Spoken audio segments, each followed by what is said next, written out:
pada tahun 2045 pasca 100 tahun Indonesia merdeka merupakan faktor yang tepat dalam mendukung kebangkitan generasi emas Indonesia.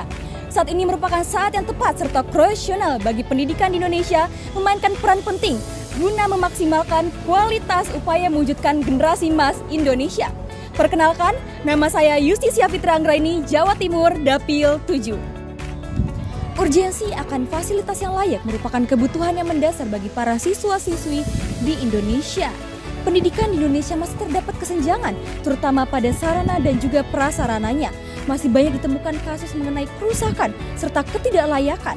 Salah satu sarana dan prasarana yang akan saya sorot adalah bangku yang rusak. Ketidaknyamanan para siswa-siswi dapat menurunkan minat mereka dalam belajar.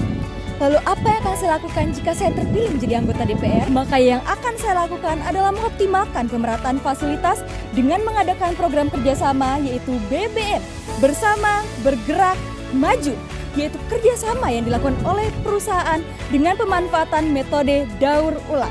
Pemanfaatan sampah plastik dengan metode daur ulang sudah pernah dilakukan oleh Nestle Indonesia. Perusahaan ini berhasil menyumbangkan 5.000 bangku hasil daur ulang ke beberapa sekolah dasar di Indonesia.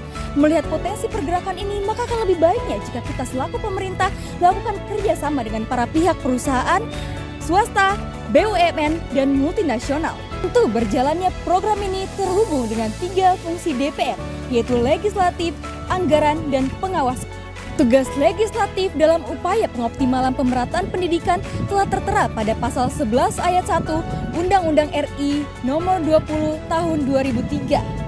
Upaya penyelenggaraan pendidikan yang berkualitas, maka saya akan membuat peraturan baru mengenai sanksi yang akan diberikan kepada para pelaku penggelapan dana bantuan pendidikan. Tindakan korupsi termasuk dalam pidana khusus. Para pelaku diberikan keringanan hukuman dengan penggantian kerugian atau perekonomian negara. Namun hal tersebut tidak memberikan efek jera yang berat, sehingga saya akan membuat peraturan baru yaitu penyitaan kekayaan secara menyeluruh. Kemudian adalah tugas anggaran. Tentu untuk berjalannya program ini dibutuhkannya promosi serta sosialisasi untuk menarik perhatian para pihak perusahaan yang kita targetkan. Kemudian juga dibutuhkannya anggaran ketika proses penyaluran bangku hasil metode daur ulang ke sekolah-sekolah serta daerah yang berhak. Pendanaan akan diambil dari APBN dan APBD.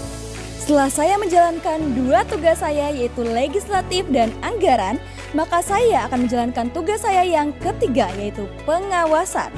Saya akan mengawasi apakah program ini sudah diproses atau belum. Saya juga akan melakukan pengawasan apakah jumlah bangku hasil metode daur ulang sudah sesuai dengan jumlah yang tertera. Serta saya akan selalu melakukan pengecekan mengenai keuangan yang diakumulasikan untuk program ini. Upaya yang dilakukan agar keuangan yang diakumulasikan lebih transparan.